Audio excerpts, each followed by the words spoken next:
Üzü Qədir gecəsinə gedirik. Mənim söhbətim qutarıb, mən istəyirəm, axırda bir neçə cümlə münacət eləyək Allahla. Üzü Qədir gecəsinə gedirik. Tövbə ayıdır bu ay. Mümkün deyil. Bax, mən sizə deyirəm, hər kim olursansa ol. Hər nə günah eləmişsinizsə, özünüz bilərsiniz, Allahınız bilər, mən bilmirəm. Nə qədər günahlar eləmişsiniz, kim olursunuzsa olun. Mümkün deyil, bir adam geçsin Allahın qapısına, desin ki, gəlmişəm, düzdür, mən gec gəlmişəm, amma gəlmişəm. And olsun Ramazan ayında and içirəm, öz izzət-i cəlalına, mümkün deyil Allah bağışlamasın. Oruc ağızla Allahın izzətini and içirəm. Mümkün deyil bu ayda bəndə gəlsin, desin, Allah, düzdür, gec gəlmişəm, bilirəm, gec gəlmişəm. Çox gözləmişsən, çağırmışsan, gəlməmişəm, eşitməmişəm heç səsi. O qədər başqa səslərə xod vermişəm, belə deyək, güc vermişəm, sən səsi qulağıma çatmayıb.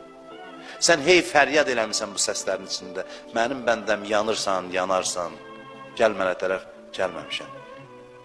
İndi bilirəm, gecikmişəm bilirəm, amma gəlmişəm. Səhv eləmişəm, bilməmişəm. Bu qapıda ümidsizliyə zərrə qədər yer yoxdur. Bu qapıda ümidsiz olmaq olmaz. Bu qapıya gəldin, ümidsizlik ən böyük günahdır. Bu qapıda ümidsiz olmaq olmaz.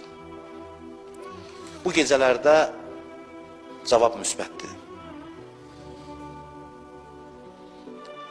Gedək bir qapıya ki, bütün Allahın nemətlərini bizə xatırladır. Allahın nemətlərini bizim yadımıza salır. Bu İmam Hüseyin qapısıdır. Hər gün o qapını döyürük biz. Allah qismət eləsin, 30 gündə hər gün söhbətimizin axırında o qapını döyək biz. Bəyəm Kərbəlaya bizə görə getmədi. Kərbəlaya nə üçün getdi? Allah onu göndərdi, dedi ki, səssiz çıxmaz ki, bəndələrim üçün tikə-tikə doğranasınız, ki, bəndələrim mənfəətə çatsın. Dedilər, xeyr. Mən sizdən soruşuram, Allah da bizə sevgisini necə sübut eləsin? Hüseynini qətligaha göndərib, bundan o yana nə sübut istəyirsiniz? Allah bizi sevdiyi üçün Hüseynini qətligaha göndərib. Mən bilmirəm, qiyamət günü biz o ilə görüşəndə nə hala qalacaq. Qiyamət günü hər şey bəlli olacaq ki, o sənin üçün bu qədər qurban verdi. Sən öz günüvə baxanda, mən özümə deyirəm, mən bilmirəm, digər adam bəlkə cəhənnəmə at İmam Hüseyinlə üzbəüz dayanıb xəcalət çəkməyin, utanmayın. Amma onlar razı olmursan cəhənnəmə gedəsən xəcalətdən. Onların qapısında imkan vermirlər ki, kimsə xəcalətdə olsun.